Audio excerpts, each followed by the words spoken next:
Right, so as many of you guys know, there are basically two main different types of macro in basically all tower defense, anime tower defense games on Roblox. So the first version is TinyTask, which is by far more popular than Autohotkey macros, because basically anyone can make them and they're super easy to use, and almost everyone has TinyTask. It's a quick download and it's basically like a must-have for macros. But for Autohotkey macros, they're scripted.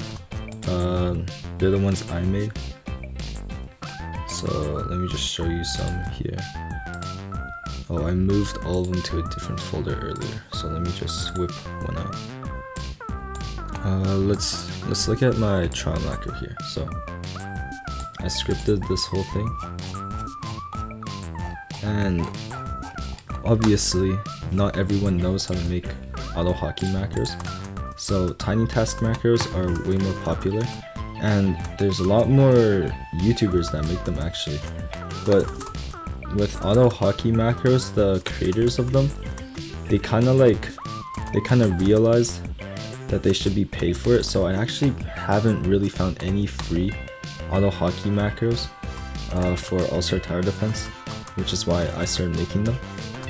But there's many. Let's talk about which one is better. So overall, this is gonna be a bit biased, but Autohotkey has less limitations, because if you take a look at the challenges over here, you see how it like switches every half hour, and obviously with a TinyTask macro you can join one of these macro for half an hour and then you're forced to leave, right?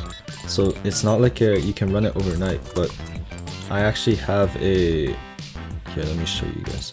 I have a challenge macro here. Let me just, yeah, so it shrinks my screen automatically. Let me get my lineup, and then here, let me run this to show you guys. So it's running right now, and what it will do is it will like automatically go into one of the pods, and then it actually reads the challenges. So Autohotkey has like image detection, which I think is very important for some of these macros.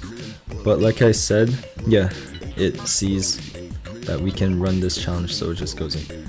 But with TinyTask, there's many macros that people have made with TinyTask that are like kind of hard to set up. Like you see people, YouTubers that make TinyTasks, and then they say you have to like line up like this or something. Or I actually have an example here of someone sent me this video of of this guy right here. Let me just turn the volume off. Because okay, so he talks about, this is for the 3-lane macro, which is actually like really impressive. Like, I'm not downplaying this guy's work. Like, I was actually really impressed by this. But if it will full screen.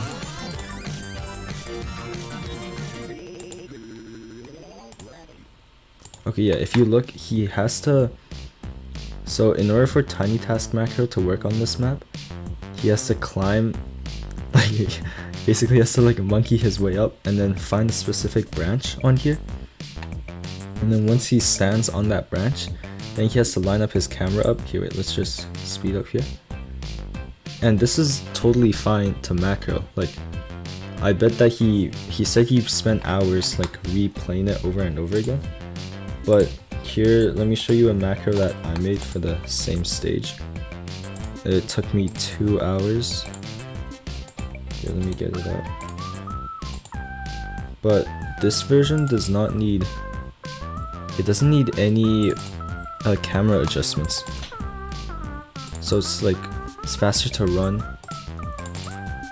And I thought that like it would take me a lot more time than people making TinyTask macros, but with such a hard stage, it's probably like kind of even actually. And another good thing about Autohotkey macros is if you realize while you're making the macro and then you mess up somewhere, Or let's say this happened to me this morning actually. Someone was using the macro and for some reason one of my placements in my macro was off.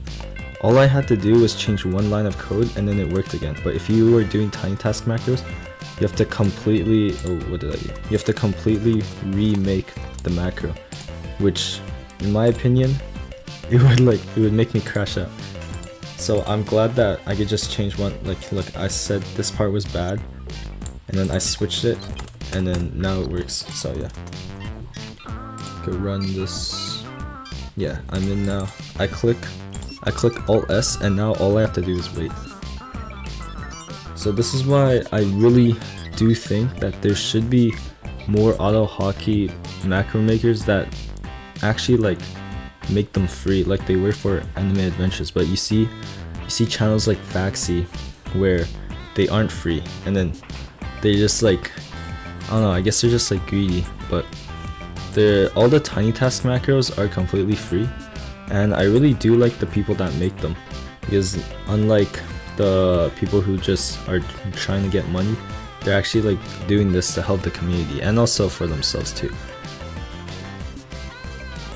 But yeah, you see my macro, it reads the wave amount, so image detection is very important in my opinion. And then there's no delay. TinyTask sometimes has delay, but I'm not too personally I haven't had problems with it. I used to use it before I learned how to code. But yeah, this is just my macro right here. I'm gonna stop it now. But there's a lot of TinyTask macros here. Let's just say trial 2 ASTDX macro. You can see I think almost all of them are TinyTask.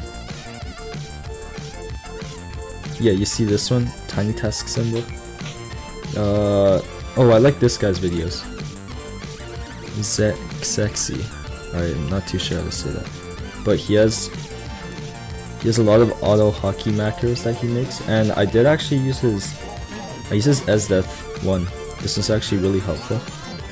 And yeah, I'm not sure, because I wanted to make an Autohotkey macro for this, but it would have actually been painful.